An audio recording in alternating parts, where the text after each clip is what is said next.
Hello YouTubers, I hope कि आप सब खैरियत से होंगे। आज की इस वीडियो में हम डिस्कस करने वाले हैं simple harmonic motion and waves के बारे में, जो कि हमारे फ्री एजुकेशन इनिशिएटिव का फर्स्ट वीडियो है। इस चैप्टर में जो हम टॉपिक डिस्कस करेंगे वो जैसे कि आप लोग स्लाइड में देख सकते हैं।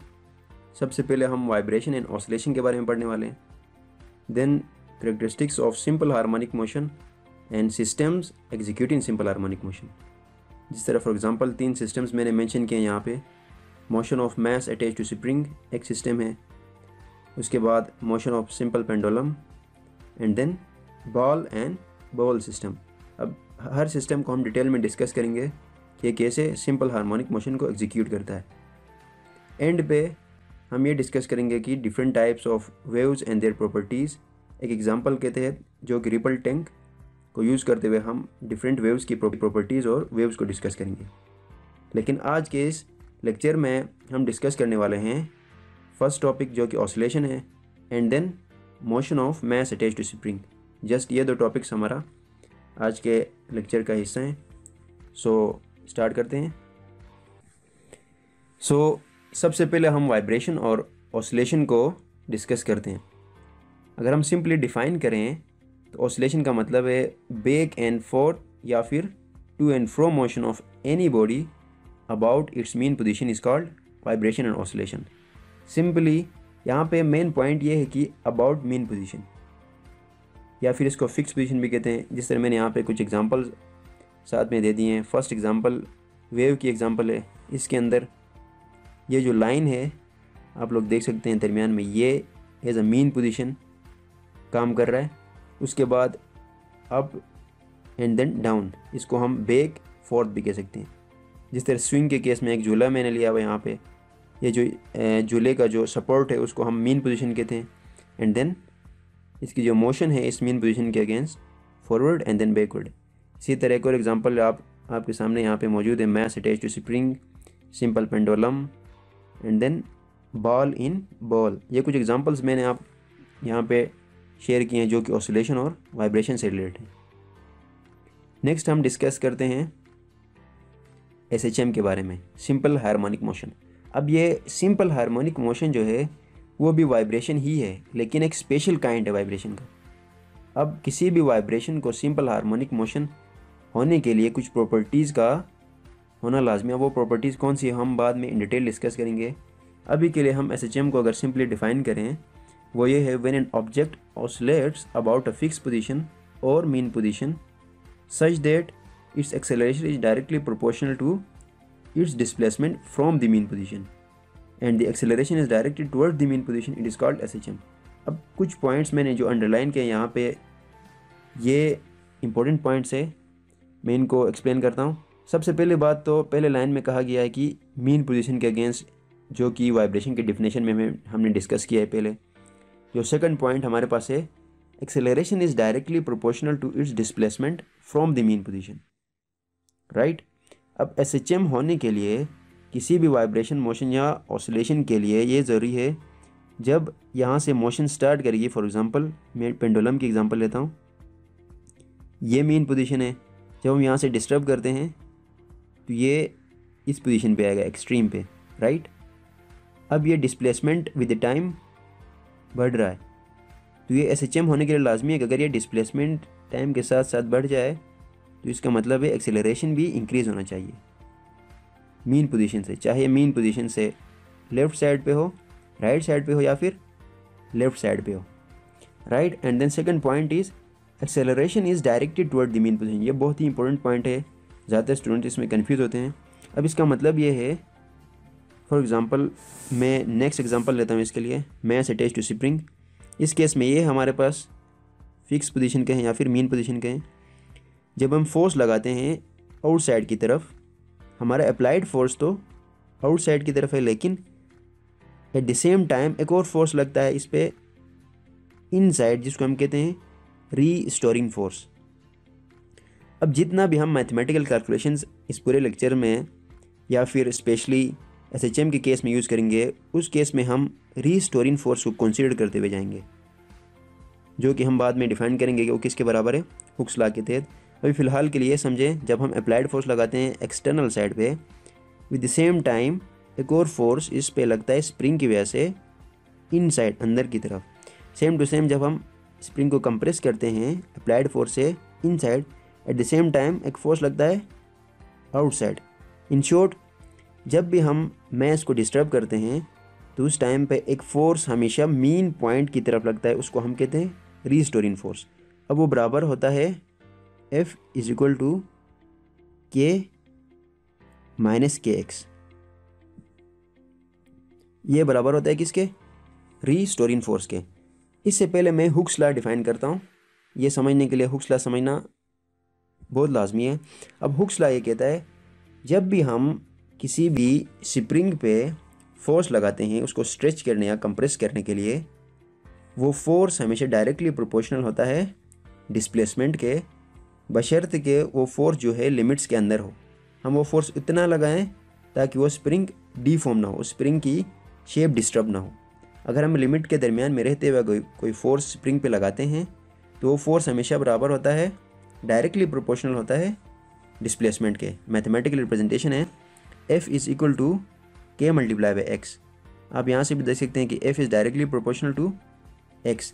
अब माइनस देने का मतलब, इसमें माइनस का मतलब मैं आपको जैसे कि बता रहा था, इस केस में माइनस का मतलब ये है कि हम कैलकुलेशन में, जैसे कि मैंने आपको बताया कि कैलकुलेशन में रीस्टोरिंग फोर्स को कंसीडर कर रहे हैं।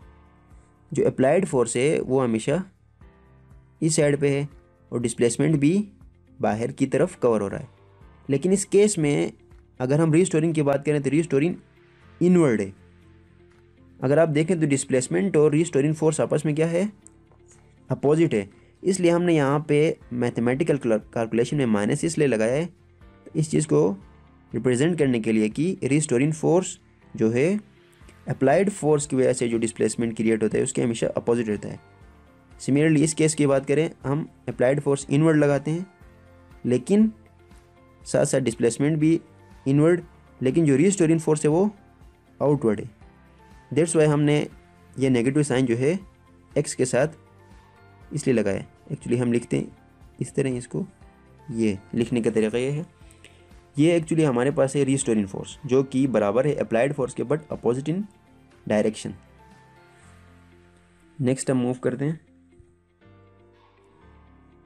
अब रीस्टोरिंग फोर्स को अगर डिफाइन करें तो रीस्टोरिंग फोर्स ऑलवेज पुशेस और pulls the object perform in oscillatory motion towards the mean position. जिस तरह मैंने बताया कि रीस्टोरिंग फोर्स हमेशा ये ट्राई करता है कि ऑब्जेक्ट को मीन पोजीशन की तरफ लाया जाए। अगर हम कंप्रेस करते हैं तो उसको बाहर की तरफ पुल करता है ताकि मीन पोजीशन की तरफ लाए। अगर हम स्ट्रेच करते हैं तो उसे इन साइड पुल करता है। रीस्टोरिंग का काम यह है कि ऑब्जेक्ट को मीन पोजीशन या फिर फिक्स पोजीशन की तरफ उसे रखे। नेक्स्ट हम मैस अटैच टू स्प्रिंग की जो मैथमेटिकल कैलकुलेशन है उसको डिस्कस करते हैं, उसको मैथमेटिकली प्रूव करते हैं। सो मैं डायग्राम बनाता हूँ आपके पास। ये हमारे पास सपोर्ट है, ये फ्रिक्शनलेस सरफेस, स्प्रिंग हमारे पास, दिस इज़ मैस। ये इनिशियल पोजीशन हमारे पास वो है जो कि हम मीन पोजीशन कहते हैं, mean position. This is for example आप ए कहें, ये हमारे पास एक्सट्रीम पोजीशन है, ये दूसरा एक्सट्रीम पोजीशन है। इस डिस्टेंस को हम ये कहते हैं ए, ये कंप्लीट डिस्टेंस, और इस पूरे डिस्टेंस को हम कहते हैं हम माइनस ए। ये कुछ डायग्राम मैंने रफली ड्रा किया है। सबसे पहले इनिशियली ये मीन पोजीशन पे मौजूद है मैस एम। जब हम अप्लाइड फोर्स लगाते हैं, आप लोगों को पता है कि applied force F is equal to m a के बराबर होता है। इसी तरह हुक्स लॉ जो जिस तरह मैंने डिस्कस किया था, हुक्स लॉ किसके बराबर होता है? के एक्स। अब आप लोग कंफ्यूज मत होइएगा कि ये जो दो डिफरेंट फोर्सेस हैं, अब इन दोनों का काम एक ही है, वो फोर्स कैलकुलेट करना जो मैस पे लग रहा है या फिर स्प्रिंग मैस पे लगा रहा है। वो दोनों फोर्सेस सेम है। जितना हम मैस पे फोर्स लगा रहे हैं, सेम फोर्स स्प्रिंग मैस पे लगा रहा है ताकि वो अपने मीन पोजीशन पे मेंटेन रख सके। अगर हम स्प्रिंग को स्ट्रेच कर रहे हैं 10 न्यूटन से, सेम -10 न्यूटन फोर्स जो है स्प्रिंग मैस पे लगाने की कोशिश कर रहा है ताकि वो उसे अपने मीन पोजीशन पे रख सके। सिमिलरली अगर हम कंप्रेस कर रहे हैं 10 न्यूटन फोर्स से, स्प्रिंग जो है रिस्पॉन्स में 10 newton force minus 10 newton force mass पे लगा रहा है ताकि वो मीन पोजीशन पे उसको मेंटेन कर सके। अब हुक्स लॉ ने, हुक्स हमारे पास एक फिजिशियन है, उन्होंने एक हमारे पास सिंपल एक फार्मूला दिया जिसके ज़रिए से हम उस फोर्स को कैलकुलेट कर सकते हैं जो स्प्रिंग मैस पे लगा रहा है, राइट, या फिर जो अप्लाइड फोर्स, क्योंकि दोनों बराबर हैं। बशर्ते कि एक लिमिटेशन ये है कि हम अप्लाइड फोर्स इतना लगाएं जिससे ये स्प्रिंग डिफॉर्म ना हो जाए, स्प्रिंग अपनी हालत को मेंटेन रख सके स्प्रिंग। अब इस केस में मैंने बताया था कि ये फोर्स तो जर्नल हुक्स लॉ का फॉर्मूला है, लेकिन अगर हम रीस्टोरिंग फोर्स, ये अप्लाइड फोर्स मालूम करने के लिए ये फोर्स है। अगर हम हुक्स लॉ की मदद से रीस्टोरिंग फोर्स मालूम करना चाहते हैं तो उसके लिए हमारे पास ये फार्मूला है। मैग्नीट्यूड दोनों बराबर हैं लेकिन जस्ट डायरेक्शन का फ़र्क है। अब ये जो अप्लाइड फोर्स है हम जानते हैं ये बराबर है रीस्टोरिंग फोर्स के। This is the restoring force. ये हमारे पास हुक्स लॉ है, ये हमारे पास restoring force using Hooke's law. Then हमने एक्सेलरेशन फाइंड करना है। एक्सेलरेशन इज इक्वल टू, जैसे कि मैंने एसएचएम के डिफिनेशन में बताया था कि एसएचएम का होने के लिए, किसी भी सिस्टम के अंदर सिंपल हार्मोनिक मोशन होने के लिए लाजमी है कि वो मैस की जो एक्सेलरेशन है वो डायरेक्टली प्रोपोर्शनल हो डिस्प्लेसमेंट के। एंड देन सेकंड पॉइंट मैं ये बोला था कि acceleration should be directed toward mean position. अब मैं दोनों पॉइंट्स को मैथमेटिकली प्रूव कर रहा हूँ। फर्स्ट ऑफ ऑल ए, अब ये मैथमेटिक्स का एक रूल है, जब भी हम कांस्टेंट, ये दोनों हमारे पास कांस्टेंट है क्योंकि constant divide by constant is equal to constant, और इस इक्वल टू को रिप्लेस करना चाहें तो हम प्रोपोर्शनलिटी सिग्नल से साइन से रिप्लेस कर सकते हैं।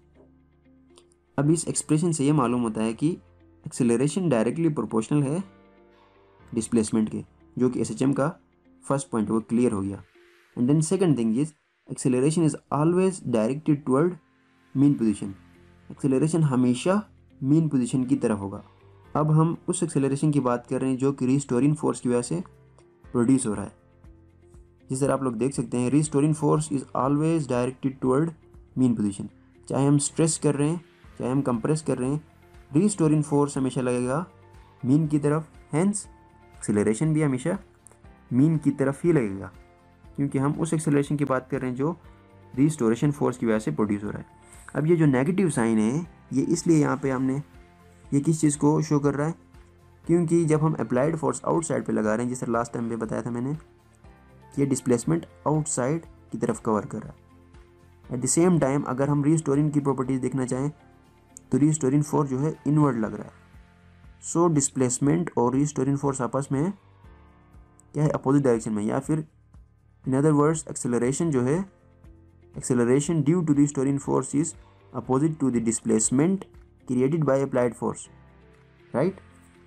सिमिलरली अगर हम कंप्रेस करना चाहते हैं तो ये अप्लाइड फोर्स है और ये डिस्प्लेसमेंट है। इस केस में हम अगर रीस्टोरिंग फोर्स की बात करें, ये रीस्टोरिंग फोर्स है एंड देन ये हमारे पास acceleration due to restoring force. अब ये जो acceleration due to restoring force है ये और displacement due to applied force ये आपस में क्या है, अपोजिट है। दैट्स व्हाई हमने यहाँ पे माइनस साइन लगाया। बाकी अप्लाइड फोर्स और जो हमारे पास रीस्टोरिंग फोर्स उन दोनों का मैग्नीट्यूड दोनों बिल्कुल सेम होते हैं।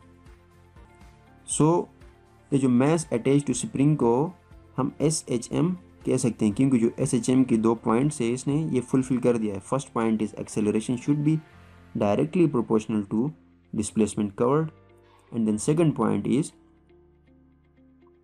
Acceleration should be directed toward mean position, right. अब हम कुछ प्रॉपर्टीज़ के बारे में डिस्कस करेंगे डायग्रामेटिकली, इससे और चीज़ें क्लियर हो जाएंगी। फॉर एग्जांपल वेलोसिटी कैसे वेरी कर रहा है, साथ साथ में एक्सेलरेशन के बारे में डिस्कस करेंगे। एंड देन नेक्स्ट स्लाइड में हम काइनेटिक एनर्जी और पोटेंशियल एनर्जीज मैस के मोशन के साथ कैसे वेरी कर रहे हैं इनको हम डिस्कस करेंगे। फर्स्टली हम वेलोसिटी देख रहे हैं। इनिशियली ए पॉइंट पे आप देख सकते हैं कि ये जो मीन पोजीशन है, ये लाइन ये हमारे पास मीन पोजीशन है जो कि हमने x = 0 कंसीडर किया है। ये हमने मैक्सिमम से रिप्रेजेंट किया है x, कैपिटल X से। ये हमारे पास एक्सट्रीम पोजीशन है, राइट। जब हम फोर्स लगा के इसको एक्सट्रीम पोजीशन पे ले आते हैं, उस टाइम पे हमारे पास वेलोसिटी एक्सट्रीम पोजीशन के टाइम पे 0 वेलोसिटी है, क्योंकि ये at the time of rest position पे है। जब हम यहाँ से रिलीज़ करते हैं तो टाइम के साथ साथ वेलोसिटी इंक्रीज़ हो रहा है। अब यहाँ पे मेन पॉइंट समझने वाली बात यह है कि अब वेलोसिटी का इंक्रीज़ होना एक्सेलरेशन को शो कर रहा है, राइट। अब ये जब वेलोसिटी एज्यूम करे कि यहाँ पे हमारे पास 0 मीटर पर सेकेंड है, एक्सट्रीम पे 0 मीटर पर सेकेंड है। जब ये हम यहाँ से रिलीज़ कर रहे हैं तो ये फर्स्ट सेकेंड में 5 मीटर पर सेकेंड होता है, देन नेक्स्ट सेकेंड में 6, 7 होते होते मैक्सिमम मीन पे आते आते हमारे पास 10 मीटर पर सेकेंड है, ठीक है। एक बात तो यहाँ से ये क्लियर हो गया कि वेलोसिटी इंक्रीज़ हो रहा है जब एक्सट्रीम से मीन की तरफ मैस मूव कर रहा है। But the next point is जो वेलोसिटी के अंदर चेंज है वो चेंज डिक्रीज़ हो रहा है। अब इसका मतलब ये है कि जिस तरह मैंने बताया कि इनिशियली 0 था हमारे पास, नेक्स्ट सेकेंड में 5 हुआ था, उसके बाद फिर नेक्स्ट सेकेंड में अब देखो ये चेंज क्या हो रहा है, कम होते आ रहा है। 7, 8, 8.5, 9.5, एट द एंड 10। वेलोसिटी अपने अंदर तो इंडिविजुअली इंक्रीज़ हो रहा है, बट जो चेंज है वेलोसिटी के अंदर पॉइंट्स के दरमियान में जो चेंज है वो क्या हो रहा है, कम होते आ रहा है, डिक्रीज़ हो रहा है। बिकॉज जो रीस्टोरिंग फोर्स है वो डिक्रीज़ हो रहा है। जो एक्सट्रीम पे जिस टाइम पे था उस टाइम पे रीस्टोरिंग फोर्स ज़्यादा लग रहा था। अब जो मैं जो है मीन पोजीशन के करीब आता जाएगा, जाहिर है रीस्टोरिंग फोर्स कम होता जाएगा, क्योंकि रीस्टोरिंग फोर्स ही तब लगता है जब उसे मीन की तरफ लाना हो, सही है। जब मीन के करीब होगा तब रीस्टोरिंग फोर्स की जो मैग्नीट्यूड है वो डिक्रीज़ हो रही है। दैट्स वाई वेलोसिटी के अंदर जो चेंज है वो भी डिक्रीज़ हो रहा है, लेकिन वेलोसिटी खुद इंक्रीज़ हो रहा है। जो चेंज है वो क्या हो रहा है, डिक्रीज़ हो रहा है। फर्स्ट में चेंज आप देख सकते हैं 5 मीटर का चेंज है, सेकंड में 2 मीटर का, and then 1 metre, and then 0 point. Change जो है वो बिल्कुल कम होते जा रहा है। इसलिए हम ये कहते हैं कि जब भी बॉडी एक्सट्रीम से मीन की तरफ आए वेलोसिटी अपने अंदर इंक्रीज़ हो रहा है, लेकिन एक्सेलरेशन डिक्रीज़ हो रहा है, क्योंकि हम जानते हैं एक्सेलरेशन किसके बराबर होता है, चेंज इन वेलोसिटी के बराबर होता है। यहाँ पे एक्सेलरेशन ज़्यादा है क्योंकि वेलोसिटी के अंदर चेंज ज़्यादा है। फिर टाइम के साथ साथ जब ये मीन की तरफ आ रहा है चेंज इन वेलोसिटी कम हो रहा है, सो एक्सेलरेशन भी कम होते होते जब मीन पे आता है तो वेलोसिटी मैक्सिमम बट एक्सेलरेशन 0। क्योंकि अगर हम यहाँ पे एक्सेलरेशन निकालना चाहें तो उसके लिए हमें 10 मीटर पर सेकेंड मीन पे वेलोसिटी है, एंड देन थोड़ा सा अगर हम पीछे जाएँ तो यहाँ पे 9 पॉइंट समथिंग होगा, 9.99। सो 10 और 9 पॉइंट समथिंग के दरमियान में अगर आप एक्सेलरेशन निकालें तो वो अप्रोक्सीमेटली 0 के बराबर है। इन शॉर्ट आप लोग ये समझें कि जब भी बॉडी एक्सट्रीम से मीन की तरफ आएगा तो जो चेंज है वेलोसिटी के अंदर वो डिक्रीज़ होते होते मीन तक पहुंचने में तकरीबन 0 के बराबर होता है वो चेंज, इसलिए हमारे पास एक्सेलरेशन भी 0 होता है। अब इस पूरे को समराइज़ करने के लिए हुक्सला ने हमें ये बताया कि इन सब कॉम्प्लिकेशन में पढ़ने के बजाय आप लोग इन शॉर्ट ये समझें, अगर एक्सीलरेशन और डिस्प्लेसमेंट के दरमियान में एक रिलेशन बताया हुक्सला ने, जब भी डिस्प्लेसमेंट कम हो रहा है, मीन से हम ले रहे हैं इस टाइम पे हम डिस्प्लेसमेंट, जब भी डिस्प्लेसमेंट डिक्रीज़ हो रहा है उस टाइम पे एक्सेलरेशन भी साथ साथ डिक्रीज़ हो रहा है। जब एक डिस्प्लेसमेंट इंक्रीज़ हो रहा है साथ साथ एक्सेलरेशन भी इंक्रीज़ हो रहा है हमारे पास। ये हुक्सला ने सिंपल करके हमें बताया।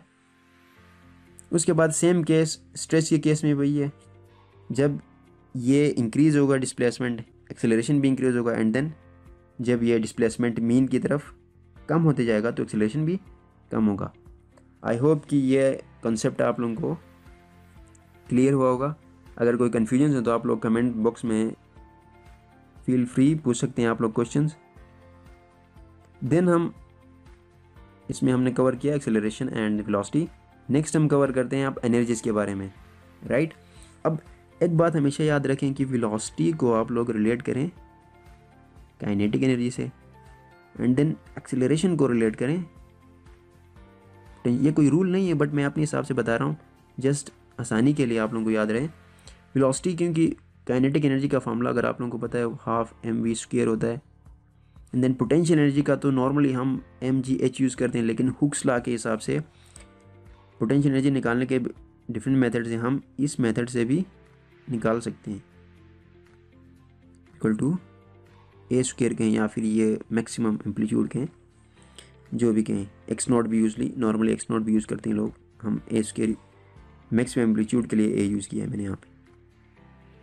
अभी ये पॉइंट है, वेलोसिटी और काइनेटिक एनर्जी हमेशा डायरेक्टली प्रोपोर्शनल है। जिस तरह हमने लास्ट स्लाइड में डिस्कस किया था कि जो वेलोसिटी होता है वो मीन पोजीशन पे क्या होता है, मैक्सिमम, एंड देन एक्सट्रीम पे मिनिमम। सो काइनेटिक एनर्जी भी हमारे पास एक्सट्रीम पे मिनिमम होगा एंड देन मीन पे मैक्सिमम होगा।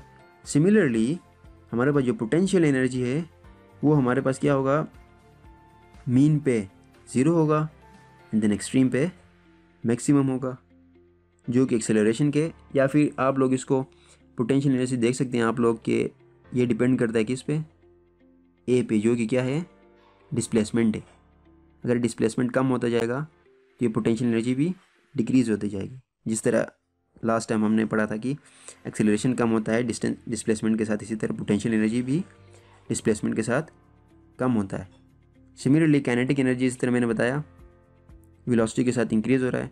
अगर जनरलाइज अगर बात करें तो आप लोग ये भी आप लोग एज्यूम कर सकते हैं, जब ये मीन पोजीशन पे होता है और उसे डिस्टर्ब करते हैं और एक्सट्रीम की तरफ ले जाते हैं तो उसके अंदर जो कैपेबिलिटी है वर्क डन की, जिसको हम पोटेंशियल एनर्जी कहते हैं, वो इंक्रीज़ होता है टाइम के साथ। इसलिए हम कहते हैं कि पोटेंशियल एनर्जी बढ़ रहा है, राइट। इसी तरह जब हम एक्सट्रीम पे ले जाते हैं, उसको फोर्स लगा के जब एक्सट्रीम पे ले जाते हैं तो वहाँ पे फुल उसके अंदर जो एनर्जी होता है वो पोटेंशियल एनर्जी होता है। फॉर एग्जांपल मैं ये कहता हूँ कि यहाँ पे 10 जूल पोटेंशियल एनर्जी है। जब हम यहाँ से रिलीज़ करते हैं तो ये 10 जूल पोटेंशियल एनर्जी कम होता जाता है, और वो कम होता है मतलब डिस्ट्रॉय नहीं होता है लेकिन कन्वर्ट होता है। 10 जूल कन्वर्ट होगा स्लोली काइनेटिक में। इस पॉइंट की बात करें तो यहाँ पे पोटेंशियल कम होगा, हमारे पास 8 जूल, काइनेटिक बढ़ के 2 जूल, एंड देन ये कन्वर्ट होते जाते जब मीन पे पहुँच जाएगा then potential energy totally 0 joule हो जाएगा, और देन काइनेटिक एनर्जी हमारे पास 10 joule, right. Totally energy conservation जो हमारे पास रूल है वो यहाँ पे अप्लाई हो रहा है।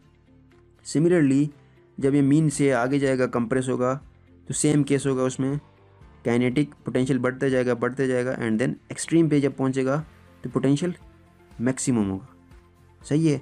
एंड देन दोबारा जो है मीन की तरफ जाएगा, काइनेटिक पोटेंशियल जो है काइनेटिक में चेंज होगा, एंड देन यही कंटिन्यू जब तक ये मोशन में रहेगा, चेंज ऑफ एनर्जीज कंटिन्यू, ये प्रोसेस कंटिन्यू चलता रहेगा।